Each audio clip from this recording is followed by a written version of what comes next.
Hello everyone, welcome to my channel. ഇന്ന് നമ്മൾ നോക്കാൻ പോകുന്നത് ഡിസംബർ 20 അന്തരിച്ച മലയാള സിനിമയിലെ എടുത്തു പറയാൻ ഒത്തിരിയധികം കഥാപാത്രങ്ങൾ ചെയ്തിട്ടുള്ള മികച്ച അഭിനേതാവായിട്ടുള്ള ശ്രീനിവാസനെ കുറിച്ചാണ്. അപ്പോൾ ക്ലാസ്സിലേക്ക് പോകുന്നതിന് മുമ്പ് ഞാൻ ഈ ചാനലിലൂടെ തരുന്ന വീഡിയോസ് നിങ്ങൾക്ക് യൂസ്ഫുൾ ആവുന്നുണ്ട് എന്നുണ്ടെങ്കിൽ നിങ്ങൾ ചാനൽ സബ്സ്ക്രൈബ് ചെയ്യണം, ഷെയർ ചെയ്യണം. കാരണം ഇത് എൻ്റെ ചാനലിൻ്റെ ഒരു ഇനീഷ്യൽ സ്റ്റേജാണ്. അപ്പം നിങ്ങൾക്ക് ഉപകാരപ്രദമാവുന്ന കാര്യങ്ങളാണ് ഇതിൽ നിന്ന് കിട്ടുന്നതെന്നുണ്ടെങ്കിൽ ഡു സപ്പോർട്ട് മീ. ക്ലാസ് ഇഷ്ടമാവുകയാണെങ്കിൽ ലൈക്കും കൂടെ ചെയ്യണം. ഓക്കെ, അപ്പോൾ ക്ലാസ്സിലോട്ട് പോവാം. ശ്രീനിവാസൻ ജനിച്ചത് കണ്ണൂർ ജില്ലയിൽ തലശ്ശേരിക്കടുത്ത് പാട്യം എന്ന് പറയുന്ന സ്ഥലത്താണ്. 1950 മെയ് 2 ജനിച്ചത്. വർഷം പറയുമ്പോൾ 1950 എന്നും 56 എന്നും കാണുന്നുണ്ട്. അപ്പം ഞാൻ ചെക്ക് ചെയ്തിടത്തോളം 50 കുറച്ചുകൂടെ വെരിഫൈഡ് ആയിട്ടുള്ളത്. 50 ഒഫീഷ്യൽ ഡോക്യുമെൻറ്റ്സിലൊക്കെ എന്നാണ് മനസ്സിലായിട്ടുള്ളത്. അപ്പം ഞാൻ 1950 മെയ് 2 ഇതിൽ കൺഫേം ആയിട്ട് കൊടുത്തിട്ടുള്ളത്. അത് തന്നെയാണെന്നാണ് നിലവിൽ മനസ്സിലായിട്ടുള്ളത്. ഓക്കെ, മരണം 2025 ഡിസംബർ 20 കൊച്ചിയിൽ വെച്ചിട്ടായിരുന്നു. ഏതൊക്കെ മേഖലകളിലായിരുന്നു ശ്രീനിവാസൻ മലയാള സിനിമയിൽ ഉണ്ടായിരുന്നതെന്ന് ചോദിച്ചാൽ അഭിനേതാവ്, തിരക്കഥാകൃത്ത്, സംവിധായകൻ, നിർമ്മാതാവ് എന്നീ നിലകളിലൊക്കെ പ്രശസ്തനായിരുന്നു. അതുപോലെ തന്നെ കുറച്ച് സിനിമകൾക്കൊക്കെ ഡബ് ചെയ്തിട്ടുണ്ട്. അത് പക്ഷെ ആ ഒരു ഏരിയയിൽ അത്ര പ്രശസ്തനല്ല എന്ന് മാത്രം. ഏത് സിനിമയിലൂടെയാണ് ശ്രീനിവാസൻ അഭിനയ രംഗത്തേക്ക് വന്നതെന്ന് ചോദിച്ചാൽ 1976 P.A. ബക്കർ സംവിധാനം ചെയ്ത മണിമുഴക്കം എന്ന സിനിമയിലൂടെയാണ്. ശ്രീനിവാസന്റെ ആദ്യ സിനിമ മണിമുഴക്കമാണ്. വർഷം 1976. സംവിധായകൻ P.A. ബക്കർ. പിന്നെ നമുക്കറിയാം ശ്രീനിവാസൻ സിനിമയ്ക്ക് വേണ്ടി കഥ എഴുതുന്ന ആളായിരുന്നു. അങ്ങനെ ആദ്യമായിട്ട് കഥ എഴുതിയത് 1984 ഏത് സിനിമയ്ക്ക്? ഓടരുതമ്മാവ ആളറിയാം എന്ന സിനിമയ്ക്ക് വേണ്ടിയിട്ടാണ് ശ്രീനിവാസൻ കഥ എഴുതിയിട്ടുള്ളത്. 2 ഫാക്റ്റും ഇമ്പോർട്ടൻ്റ് ആണ്, ഓർത്ത് വെക്കണം. ആദ്യത്തെ സിനിമ 1976 വന്നിട്ടുള്ള മണിമുഴക്കം, P.A. ബക്കറാണ് സംവിധായകൻ. ആദ്യമായിട്ട് സിനിമയ്ക്ക് കഥ എഴുതിയത് ഓടരുതമ്മാവ ആളറിയാം എന്ന സിനിമയ്ക്ക് 1984. പിന്നെ ശ്രീനിവാസൻ സംവിധാനം ചെയ്തത് 2 സിനിമകളാണ്. ഒന്ന് വടക്ക് നോക്കി യന്ത്രം, 2 ചിന്താവിഷ്ടയായ ശ്യാമള. അപ്പം അതിൽ ഏതാണ് ശ്രീനിവാസൻ സംവിധാനം ചെയ്ത ആദ്യ സിനിമ എന്ന് ചോദിച്ചാൽ അത് വടക്ക് നോക്കി യന്ത്രമാണ്. ഓക്കെ, ഇനി ശ്രീനിവാസൻ പ്രൊഡ്യൂസർ ആയിട്ടുണ്ട്. എങ്ങനെയാണ് ശ്രീനിവാസൻ സിനിമകൾ പ്രൊഡ്യൂസ് ചെയ്തത്? ലൂമിയർ ഫിലിം കമ്പനിയുടെ കീഴിലാണ് ശ്രീനിവാസൻ പ്രൊഡ്യൂസർ ആയിട്ടുള്ളത്. ആൻഡ് ലൂമിയർ ഫിലിം കമ്പനിയുടെ കീഴിൽ ശ്രീനിവാസൻ നിർമ്മിച്ച സിനിമകളാണ് ഒന്ന് കഥ പറയുമ്പോൾ, മറ്റൊന്ന് തട്ടത്തിൻ മറയത്ത്. ഓക്കെ, ഇനി ശ്രീനിവാസൻ എഴുതി അഭിനയിച്ച രാഷ്ട്രീയ ആക്ഷേപഹാസ്യ സിനിമയാണ് സന്ദേശം. ഒട്ടുമിക്ക ആൾക്കാരും കണ്ടിട്ടുള്ള നല്ലൊരു സിനിമയായിരിക്കും സന്ദേശം. അത് ശ്രീനിവാസനാണ് എഴുതിയത്. ശ്രീനിവാസൻ അതിൽ അഭിനയിച്ചിട്ടുമുണ്ട്. ഇതൊരു ആക്ഷേപഹാസ്യ സിനിമയാണ് അല്ലേ. രാഷ്ട്രീയപരമായിട്ടുള്ള കുറച്ച് കാര്യങ്ങളൊക്കെ പറയുന്ന സിനിമയാണ് സന്ദേശം.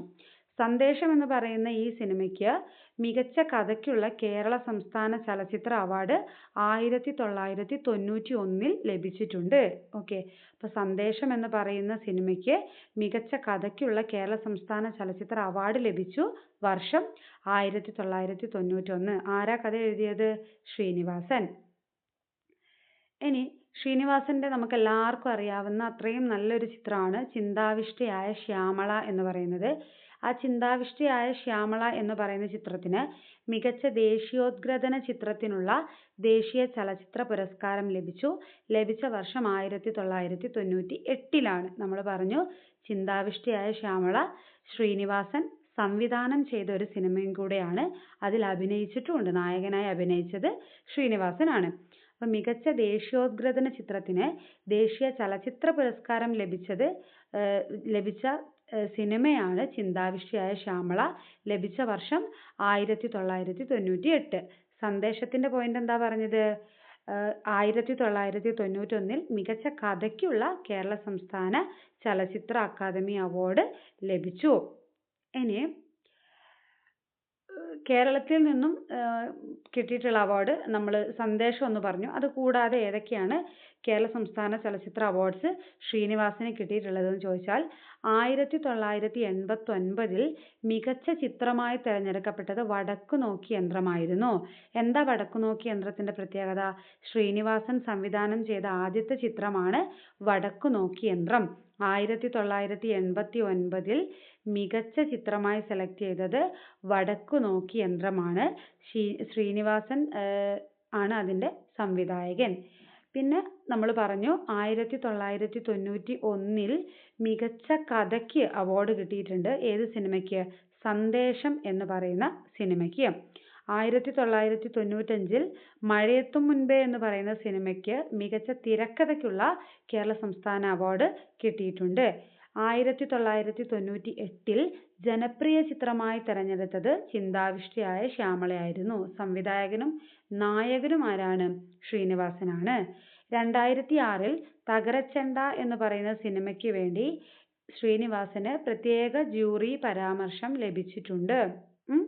2007 മികച്ച ജനപ്രിയ ചിത്രമായി തിരഞ്ഞെടുത്തത് കഥ പറയുമ്പോഴാണ്.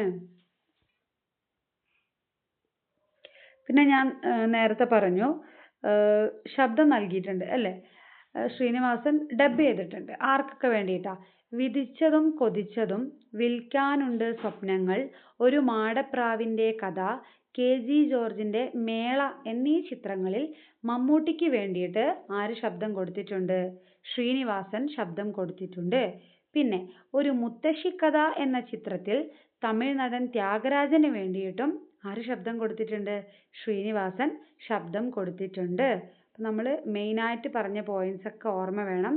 1950 മെയ് 2 ശ്രീനിവാസൻ ജനിച്ചത്. കണ്ണൂർ ജില്ലയിലാണ് ജനിച്ചത്. 2025 ഡിസംബർ 20 മരണ തീയതി.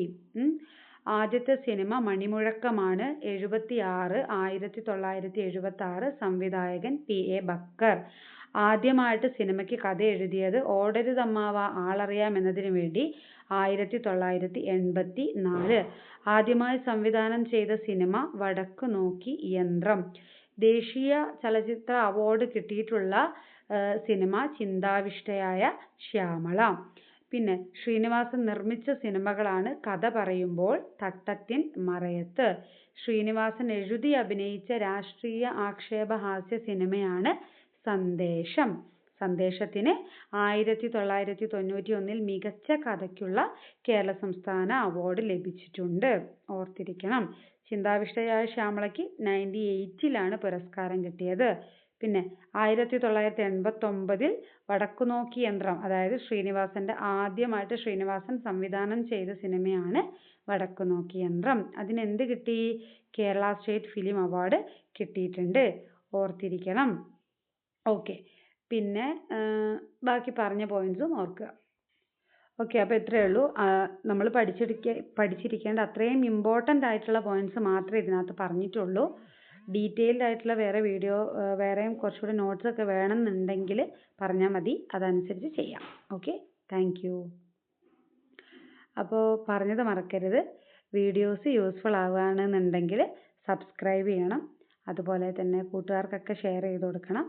പിന്നെ ഇഷ്ടമാവുകയാണെന്നുണ്ടെങ്കിൽ ലൈക്ക് ചെയ്യണം. എന്തെങ്കിലും അഭിപ്രായങ്ങൾ ഉണ്ടെന്നുണ്ടെങ്കിൽ അത് കമൻറ്റ് ചെയ്യാൻ വേണം. Okay, thank you.